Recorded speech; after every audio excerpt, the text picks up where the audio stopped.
Hello hi friends, welcome back to Shannu vlogs and tips. అయితే చాలా బాగున్నాను. మీరు ఎలా ఉన్నారో కామెంట్ సెక్షన్లో కామెంట్ చేయండి. ఏంటి ఈరోజు రెసిపీ అనుకుంటున్నారా అండి? అదేనండి, మనందరికీ ఇష్టమైన గుత్తి వంకాయ కర్రీ అయితే చేసుకుందామండి మన గోదావరి స్టైల్లో. టేస్ట్ అయితే సూపర్గా ఉంటుంది, అస్సలు వదలరు. వీక్లీ 2 times అయినా ఖచ్చితంగా మీరు అందరి ఇళ్ళల్లో గుత్తి వంకాయ కర్రీ అయితేనే చేసుకుంటారండి. అలా ఉంటుంది రెసిపీ, అయితే చాలా బాగుంటుంది. తప్పకుండా మీరు ట్రై చేయండి. సో వీటికి కావాల్సిన ఇంగ్రీడియంట్స్ వచ్చేసి జీడిపప్పు, అల్లం, తెల్ల నువ్వులు, జీలకర్ర, ఫ్లేవర్ కోసం వాము, అలానే మినప్పప్పు, పచ్చెనపప్పు, మెంతులు, ఆవాలు 1/2 teaspoon తీసుకోండి. మెంతులు, ఆవాలు ఇవైతే ఇంగ్రీడియంట్స్ అండి. ముందుగా మనం స్టవ్ ఆన్ చేసుకొని ప్యాన్ పెట్టుకొని దీంట్లో మనం వేరుశెనగ గుళ్ళు వేసుకుందామండి. అలానే జీడిపప్పు వేసుకుందాము. ఆయిల్ లేకుండానండి, ఆయిల్ అసలు వేయకండి. కొంచెం గోల్డెన్ బ్రౌన్కి వచ్చాక మినప్పప్పు, పచ్చెనపప్పు యాడ్ చేసుకుందామండి వీటిల్లోకి. ఆయిల్ లేకుండా పచ్చివాసన అంతా పోయేటట్టుగా మొత్తం గోల్డెన్ బ్రౌన్ లాగా వచ్చేటట్టు వేయించుకుందామండి వీటిని. టేస్ట్ సూపర్గా ఉంటుంది, చాలా బాగుంటుంది.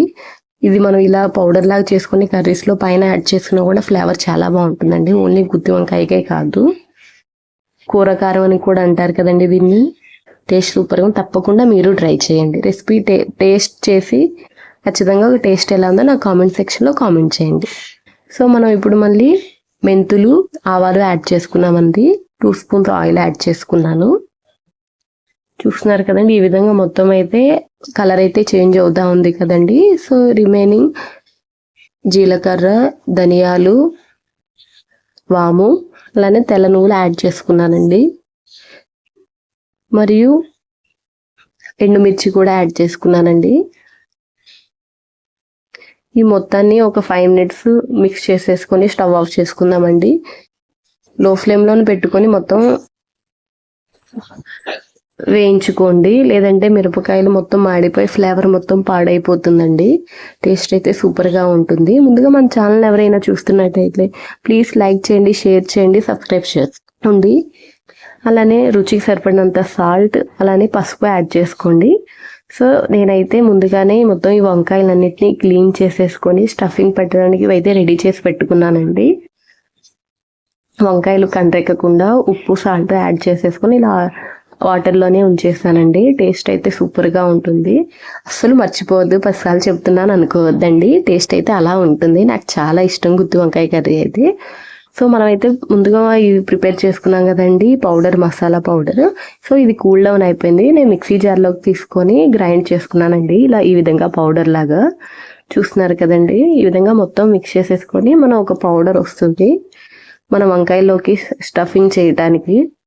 చూస్తున్నారు కదండి, ఇదైతే మనం రెడీ చేసుకున్న పౌడర్. సో ఈ వంకాయలోకి మొత్తం మనం స్టఫింగ్ చేసుకుని ఆయిల్లోకి డిప్ చేసేయటం అండి.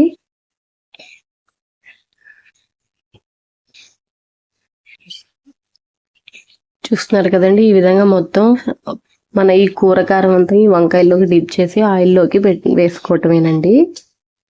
టేస్ట్ సూపర్గా ఉంటుంది. ఈవెన్ పిల్లలు కూడా పిల్లలు కూడా తింటారండి. మా అబ్బాయి అసలు తినడు, మా బాబు కూడా వంకాయ తింటాడండి ఇలా చేసి పెడితే. ఆనియన్ లేకుండా ఓన్లీ ఈ పప్పులతోనే చేసుకోండి. ఫ్లేవర్ కూడా, టేస్ట్ కూడా వేరే టేస్ట్ వస్తుందండి, డిఫరెంట్ వైబ్ ఉంటుంది కూడా కర్రీలో. సో ఇది ఆల్మోస్ట్ అయిపోతుంది కదండి. సో ఇప్పుడు మనం అయితే చింతపండు రసం యాడ్ చేసుకోండి కొంచెం పులుపుకి.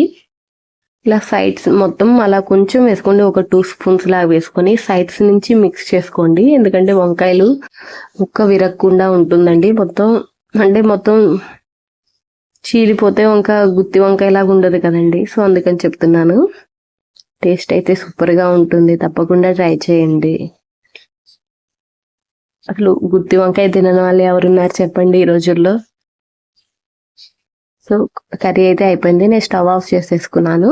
పైన నేతితో వేయించుకున్నానండి జీడిపప్పు, పైన గార్నిష్ కోసం ఇలా యాడ్ చేసుకున్నాను. టేస్ట్ సూపర్గా ఉంది. Thank you for